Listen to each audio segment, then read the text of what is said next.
Now, the Dunedin stabbing is just the latest of a run of violent incidents at bus and train station hubs in the past few months. And it's not just Otago that's reporting problems.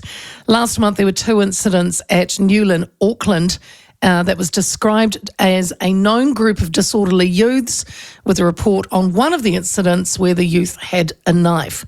In another attack, 2 13-year-olds were set upon by a group of up to 20 other teens. Similar attacks have been reported in Henderson and Albany transport hubs, also in Auckland. In September last year, a person was fatally stabbed at the Albany bus station. A 16-year-old was charged with murder. Now, the ages of these kids committing these crimes is saddening and horrific. All 3 parties in the coalition government campaigned hard on getting tougher on crime, particularly youth crime. A boot camp situation will take place later in the year, trialling just 10 youths. Is this really enough? Does it sit then with the courts? The government has already scrapped cultural reports, which could be used to factor in sentencing. But does that capture children this young? Again, is it enough? Joining me now is barrister Marie Dyhrberg. Marie, thank you so much. Good afternoon. How are you, Leah? Good. I'm good. I want to acknowledge firstly the family of the 16-year-old who lost his life yesterday. I mean, what a tragedy. And now it is a tragedy. We've got a young person who's just 13 years old starting out his life and is now facing a murder charge. So he, as I said in the setup, and you know this, Marie, he appeared before the judge today in the youth court, who was then transferring it to the High Court. Now, because he is so young, will that be a factor in his sentencing? Can he be trialled as an adult? He has to be tried as an adult. He won't be able to be tried in the youth court because there's no jurisdiction to do that. He will be held in a youth facility until his trial. But last year we actually had some applications, and not many succeeded, where young people, 13, 14, 15, who had been convicted of murder actually were applied to the court, and as I say, I think there'll be more of them able to do this, whereby they don't get life imprisonment. They certainly have to pay the price, they have the punishment, but not for life, which is a huge thing to happen to somebody so young. So that is something that's changing, because the neuroscience tells us with a lot of these young people, and particularly males, they last longer, that they go into their 20s and their brains don't give them the ability to take responsibility. Now, what we're seeing is, again, like I'm concerned, there you have in the rail stations and the bus stations, that's where kids are going to gather. Yes. That's where they're catching the bus. They're trapped there. So if somebody is the victim of bullying or they are the bullies, it's an absolute, what they call the perfect storm. In, fight, do their damage and out. And of course the other thing that's happening at the moment is the carrying of knives. Yes. And with a lot of kids, they say, well, if I don't have a knife, someone comes at me with a knife. So it's that old classic, they will cover knives. And that's the thing that worries me. How many kids are actually carrying knives? I think it's very high.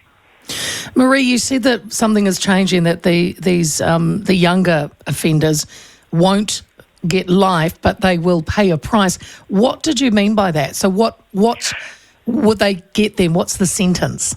They will, well, it could vary, but of course they will be in if, say, for example, a young person is sentenced, they will stay in a youth facility prison until they reach the certain age, and they reach the age of 18, which is, I think I've got that right. They then get transferred to the adult prison.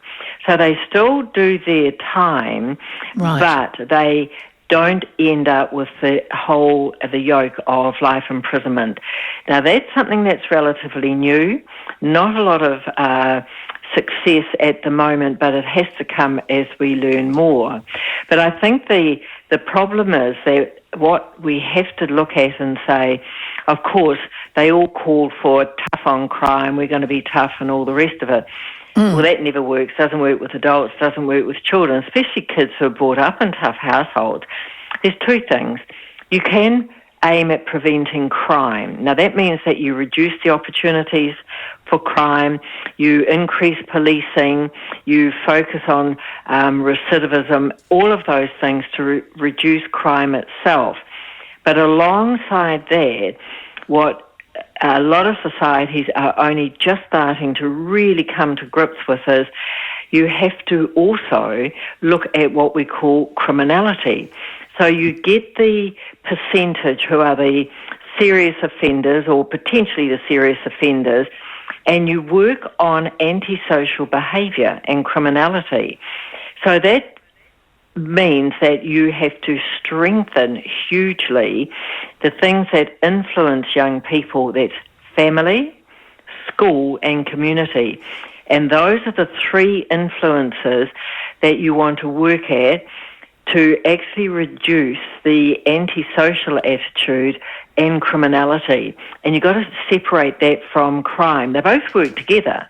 But we've got to throw a lot of money because the classic young youth offender, that's the repeat offender, they are the kids, their characteristics, low educational achievement, lack of any skills for employment, limited social communication skills.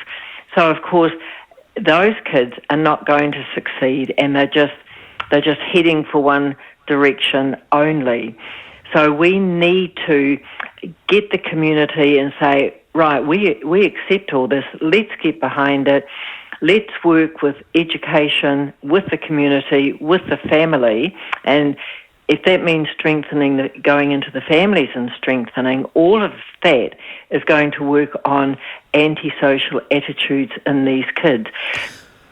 Marie, can it be difficult though? I know what you're saying, but you said to go into the families. What happens if some of these kids, A, don't have a family, or B, they've got a family that don't give a rat's? It's going to be hard to turn around the whole family. And for these, these kids, some kids, I think some kids just don't have a chance in life because they've got scumbag parents. But, someone's texted and said, is there evidence for any of this new age tactics? You face things like poverty. It's like Mary Robinson, the first female president of Ireland. She said, what is the worst thing on the planet? And she said, absolute poverty.